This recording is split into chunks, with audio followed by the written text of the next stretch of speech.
Hey everyone, and welcome back to Future Ready Insights, the show where we unpack the real-world impact of artificial intelligence, from life-changing innovation to the weird, wild, and deeply ethical. If you've just discovered the podcast, please like this video and subscribe to the channel. It really helps us. So let's dive into what's been making headlines in the world of AI this week. So Dario Amodei, CEO of Anthropic, he didn't mince his words this week. He warned that AI could eliminate up to 50% of entry-level white-collar jobs within just 5 years. So Amodei called for transparency and urgent labour adaptation strategies.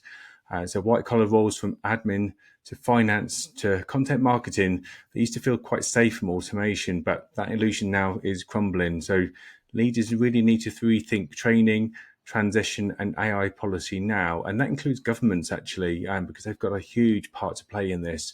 But this impact could spike unemployment to sort of 20%. So unless sort of governments and AI or leaders in business act really fast.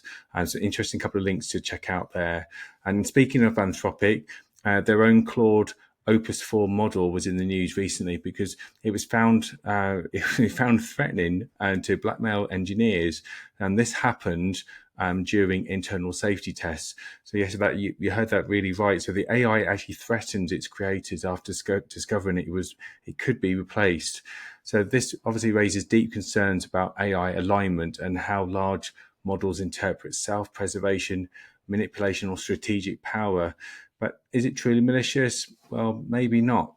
But it is capable of simulating such behavior. And that's really the worry here.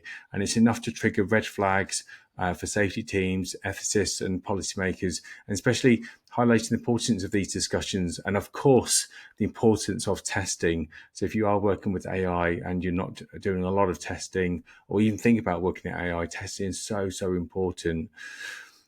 Elsewhere in the news, you might well have seen OpenAI. Quite an exciting story, this one. They acquired Jony Ive. And if you know on Jony Ive, he was the sort of key Apple designer. So they acquired his hardware startup, IO, and they acquired that for $6.4 billion. So quite a huge investment for them.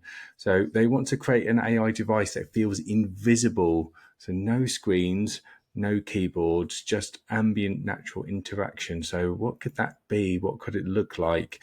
So watch this space, but I think it sounds like it could be coming out sort of fairly soon. So possibly maybe even next year.